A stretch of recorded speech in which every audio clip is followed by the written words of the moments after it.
वो उसे किस तरह छोड़ सकता है? हाँ, उससे सख्ती से निपटना पड़ेगा। मास्टर बात को मत बढ़ाएं, कोई किसी को नहीं छोड़ रहा। मुझे लगता है कि यकीनन कोई ना कोई गलतफहमी हो गई है। मतलब गलतफहमी भी तो हो सकती है ना। सुनो बुराक, तुम्हारी बोरो से फोन पर क्या बात हुई? क्या कहा उसने? सच कहूँ तो वॉल फॉल बक रहा था।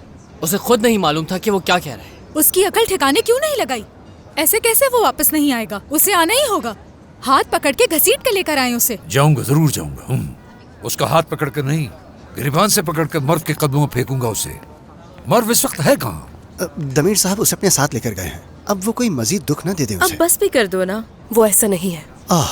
उनके चेहरे के तासुरात देखे थे, बहुत ज्यादा गुस्से में थे वो। यकीनन वो उसे डांट रहे होंगे कि तुमने ऑफिस का रूल तोड़ा था ना। ये बताएं, आपको कैसे पता है फारूक साहब? आप दमीर साहब के बारे में जानते ही क्या हैं? उनके बारे में जानने की कोशिश की होती तो आपको पता होता कि वो कितने रहमदिल इंसान हैं। बहुत ही खुश मिजाज, बहुत ही अच्छे और नेक इंसान भी। हम तो दमीर साहब को कुछ भी नहीं कह रहे। उन्होंने जो प्यार पर पाबंदी लगाई थी उसकी वजह से हो रहा है। इस उसूल को तोड़ते हुए उन्होंने छुप कर शादी की थी। शादी है कोई बच्चों का खेल नहीं। मुझे बोरो से बिल्कुल भी ऐसी उम्मीद नहीं थी। उसने सिर्फ मर्व को नहीं बल्कि हम सबको यहाँ बेवकूफ बनाया है। कम से कम उसे झूठ नहीं बोलना चाहिए था। झूठ बोल के उसने गलत किया। एक बात बताऊं, मुझे तो शुरू से ही बोरो की हरकतों पे शक हो रहा था। मास्टर, आप अभी फ्लाइट बुक कराएं, उसके पास जाएं। वो आपको कभी मना नहीं करेगा। जाने की जरूरत नहीं, वो खुद यहाँ पर आएगा। अच्छा, अब मेरी बात सुनिए। आप लोग जैसा सोच रहे हैं वैसा कुछ नहीं है। यानी मैं आपके दोस्त को जानती तो नहीं हूँ, लेकिन इंसान को बदलते ज्यादा देर नहीं लगती। ऐसा ही है, बिल्कुल ऐसा ही है। मर्व को धोखा कोई नहीं दे सकता। बोरो तो बहुत मोहब्बत करता था उससे। प्यार में इंसान से गलतियाँ हो ही जाती हैं। मुझे लगता है शायद उसे ये खता करने की जरूरत थी, ताकि इस गलती से उसे एहसास हो सके कि मर्व उसके लिए कितनी अहम है। सही कहा आपने हलूल साहिबा, लेकिन क्या यह एहसास शादी से पहले नहीं हो सकता था? उसे खोने के बाद उसकी अहमियत का अंदाजा होने से क्या फायदा हासिल होगा? तब देर नहीं हो जाएगी। हाँ बिल्कुल, बहुत देर हो जाएगी और फिर उसे इसका खमियाजा भुगतना पड़ेगा। मगर ये फैसला उसका होगा। कुछ लोग जब तक गिरते नहीं संभल नहीं पाते।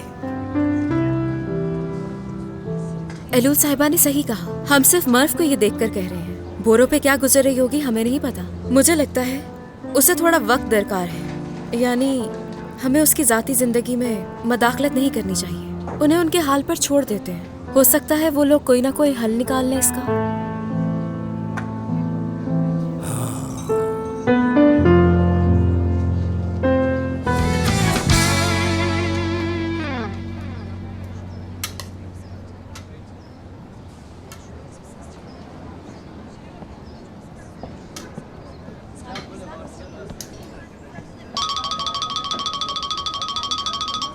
माफी चाहती हूँ, मुझे लगा मेरा फोन है। नहीं, ये मेरा फोन है।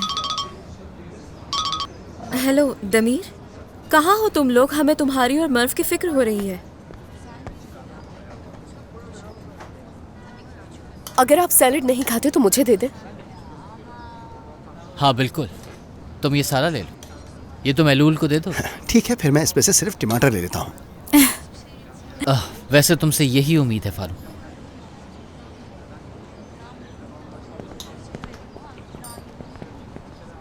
दमीर मर्व को निजात के ग्रीन हाउस लेकर गया है। लेकिन क्यों? मुझे लगता है उसके लिए ठीक रहेगा, ताकि वो बेहतर महसूस कर सके।